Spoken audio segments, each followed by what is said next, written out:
आइए इस सवाल को हल करते हैं। ये एचसीएफ और एलसीएम की का सवाल है, बहुत अच्छा सवाल है। यदि विभाजन विधि द्वारा दो संख्याओं का मासापा ज्ञात करने पर अंतिम भाजक 17 है और भागफल क्रमशः 1, 11 और 2 प्राप्त होते हैं, तो उन दोनों संख्याओं का योग क्या होगा। हमें उन दोनों संख्याओं का योग ज्ञात करना है जिनका हमने मासापा ज्ञात किया है। इसको इस विधि से हल करेंगे।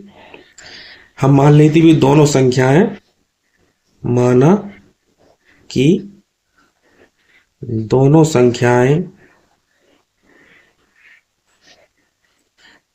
a, b है। तो जब हम भाग विधि से मासापा निकालते हैं तो a का भाग b में देंगे और इधर जो शेष बचता है वो c है, उस c का भाग इसमें देते हैं। तो पहली बार भाग दिया है और इधर लास्ट में बचता है 17। इनका कहने का मतलब जो लास्ट में 17 बचता है, इधर c में देंगे तो पहली बार भागफल 1 आएगा, दूसरी बार 11 और अंतिम बार में 2 आ जाएगा और यहाँ ये पूरा कट जाता है।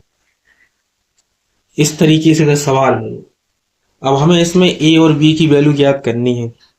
a और b की वैल्यू ज्ञात करने के लिए सबसे पहले हम c की वैल्यू ज्ञात करेंगे। c बराबर क्या हो जाएगा, जो भाजक है, जो भाज्य है, जो भागफल है। तो भाज्य बराबर क्या होता है, भाजक गुणे भागफल। तो 17 गुणे 2 कर देंगे, 17 गुणे 2 यानी कि 34। इधर से c की वैल्यू पता चल जाएगी। अब हमें a की वैल्यू ज्ञात करनी है। a की वैल्यू क्या हो जाएगी, c की वैल्यू इंटू 11 प्लस के 17। तो c की वैल्यू कितनी है, 34 गुणे 11 प्लस के 17।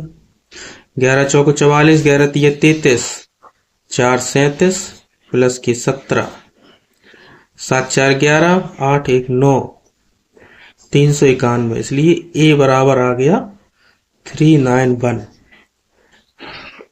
इसी तरीके से हम b की वैल्यू ज्ञात कर लेंगे। b बराबर क्या हो जाएगा, a गुणे 1 प्लस की c।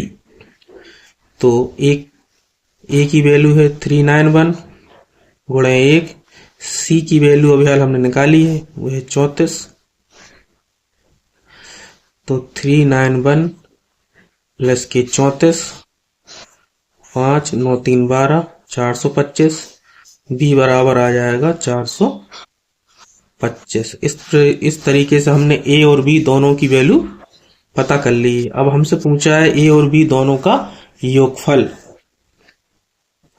तो a प्लस b बराबर हो जाएगा 391 प्लस के 425।